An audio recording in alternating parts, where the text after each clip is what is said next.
नमस्कार सभी विद्यार्थियों का हार्दिक स्वागत। आज का हमारा टॉपिक है ऑपरेटिंग कॉस्टिंग। नया पेपर शुरू किया गया है, अतः सभी विद्यार्थी यूनिट वाइज इसकी स्टडी करेंगे। तो आज की जो फर्स्ट यूनिट है उसमें प्रैक्टिकल जो चैप्टर होगा उसका नाम है ऑपरेटिंग कॉस्टिंग, और आज हम यहीं से अपना पेपर शुरू करते हैं।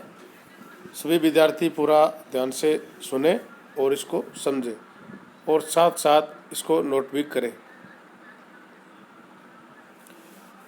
परिचालन लागत निर्धारण, ऑपरेटिंग कॉस्टिंग। लागत निर्धारण की ये विधि एक विशिष्ट विधि है जिसका प्रयोग ऐसी संस्थाओं में किया जाता है जिनका कार्य वस्तु का निर्माण अथवा उत्पादन करना नहीं होता है, यानी वस्तु का मैन्युफैक्चर और प्रोडक्शन नहीं करती, वरन जो किसी प्रकार की सेवाएं प्रदान करती हैं, सर्विस प्रदान करती हैं। चूँकि लागत निर्धारण की इस विधि के अंतर्गत प्रदान की गई सेवाओं की प्रति इकाई लागत का निर्धारण किया जाता है, अतः इसे सेवा लागत निर्धारण रीति सर्विस कॉस्टिंग भी कहते हैं। यदि किसी व्यवसाय संस्था के द्वारा सेवा प्रदान करने के साथ साथ सेवा की वस्तु का प्रोडक्शन भी किया जाए तो निर्मित वस्तु की लागत निर्धारण हेतु परिचालन लागत निर्धारण रीति के अतिरिक्त अन्य विधि का प्रयोग भी किया जा सकता है। अगर सेवा प्रदान करने के साथ साथ सेवा की वस्तु का उत्पादन प्रोडक्शन भी किया जाए तो निर्मित वस्तु की लागत निर्धारण हेतु परिचालन लागत निर्धारण रीति के अतिरिक्त अन्य उपयुक्त विधि का प्रयोग भी किया जा सकता है। लेकिन प्रदान की गई सेवा की लागत निर्धारण करने के लिए इसी विधि का प्रयोग किया जाएगा। इस विधि का प्रयोग कुछ संस्थाओं में किया जा सकता है। उनके कुछ उदाहरण इस प्रकार हैं: यातायात सेवाएं, बस व ट्रक कंपनियां, रेलवे, वायुयान आदि।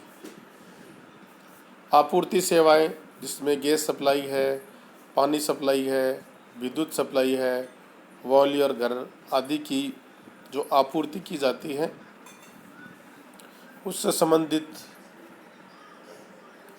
कल्याणकारी सेवाएं, अस्पताल, कैंटीन, भोजनालय, होटल, सार्वजनिक पुस्तकालय आदि।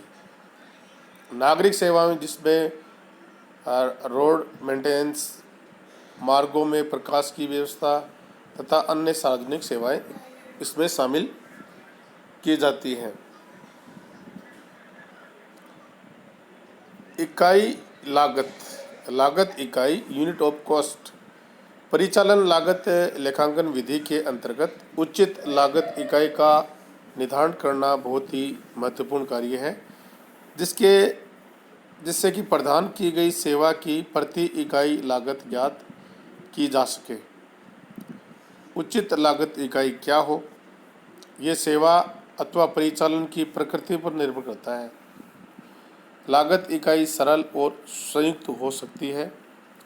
प्रति किलोमीटर, प्रति टन, प्रति यात्री, प्रति दर्शक आदि सरल इकाइयों के उदाहरण हैं, जबकि संयुक्त इकाई के अंतर्गत प्रति यात्री किलोमीटर, प्रति टन किलोमीटर, प्रति किलोवाट घंटा आदि का उल्लेखनीय है।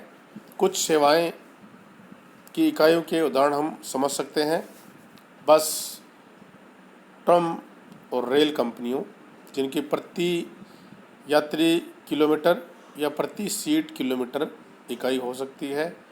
माल वाहन परिचालन कंपनियां प्रति टन या क्विंटल या किलोमीटर। हॉस्पिटल प्रति रोगी दिवस या प्रति पलंग दिवस। विद्युत प्रदाय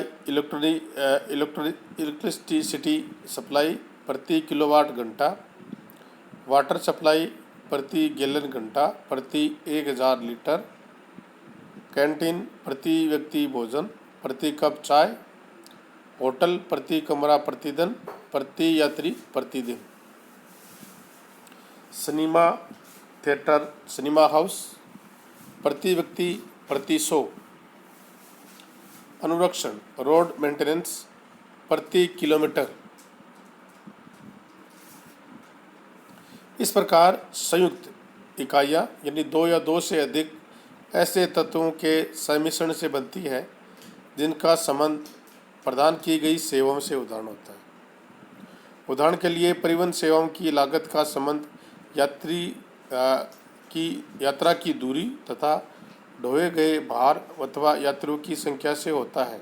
अतः टन किलोमीटर अथवा यात्री किलोमीटर शब्दों का प्रयोग किया जाता है। टर्म किलोमीटर से तात्पर्य 1 टन माल 1 किलोमीटर ले जाने की लागत ज्ञात करने से होता है।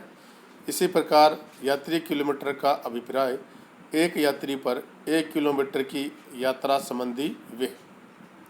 किलोवाट घंटा का अर्थ 1 किलोवाट विद्युत 1 घंटे प्रदान की गई करने की लागत। परिचालन लागत का गठन।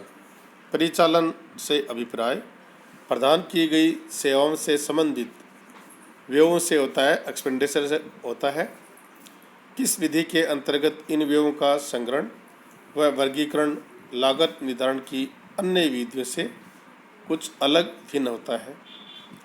एक निश्चित अवधि सामान्यतः मासिक, त्रैमासिक, अर्धमासिक अथवा वार्षिक प्रदान की गई सेवाओं से संबंधित समस्त व्ययों का संग्रहित कर उन्हें निम्नलिखित 2 भागों में विभाजित किया जा सकता है, जिनमें नंबर 1 है स्थायी व्यय, फिक्स्ड और स्टैंडिंग चार्जेज। फिक्स्ड और स्टैंडिंग चार्जेज। और सेकंड जो है वो है परिवर्तनशील व्यय, वेरिएबल चार्जेज। ये 2 प्रकार के एक्सपेंसेज होते हैं, फिक्स्ड और स्टैंडिंग चार्जेज, परिवर्तनशील वेरिएबल चार्जेज। कुछ लेखकों के अनुसार कुल व्ययों को 3 भागों में विभाजित किया जा सकता है, जिसमें नंबर 1 है स्थायी व्यय यानी स्टैंडिंग चार्जेज, नंबर 2 है अनुरक्षण मेंटेनेंस चार्जेज, और थर्ड जो है वो रनिंग चार्जेज यानी परिचालन व्यय।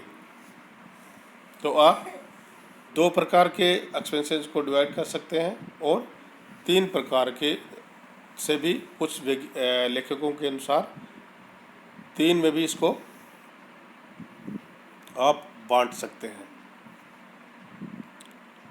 तो इस प्रकार से हम ऑपरेटिंग कॉस्टिंग के अंतर्गत लागत का निर्धारण करते हैं, और लागत का निर्धारण करने का जो हमारा प्रोसेस होगा उसमें हम वस्तु अथवा सेवा की लागत का निर्धारण न करके जो सर्विस प्रदान की जाती है, सेवाएं जो प्रदान की जाती है, उसकी लागत का निर्धारण करते हैं। परंतु यदि वस्तु की सेवा प्रदान करने के साथ साथ वस्तु का निर्माण का कार्य भी साथ साथ किया जाता है, तो हम अन्य विधियों का प्रयोग भी इसके साथ कर सकते हैं। आगे जब हम इसके बारे में विस्तृत अध्ययन करेंगे, उसमें आपको विभिन्न प्रकार की जो सेवाएं हैं, जिसमें विद्युत कंपनी द्वारा प्रदान की गई सेवाएं, होटल के द्वारा प्रदान की गई सेवाएं, वाटर सप्लाई प्रदान की गई सेवाएं, हॉस्पिटल से संबंधित प्रदान की गई सेवाएं के बारे में विस्तार से अध्ययन इसमें किया जाएगा। अतः सभी विद्यार्थी पूरा ध्यान से इसको सुने और साथ साथ इसको नोट भी करते रहे, ताकि जब आप एग्ज़ाम देने जाएं तब आपको इसका पूरा फ़ायदा मिल सके। सभी विद्यार्थी का विद्यार्थियों का बहुत बहुत धन्यवाद। Thank you.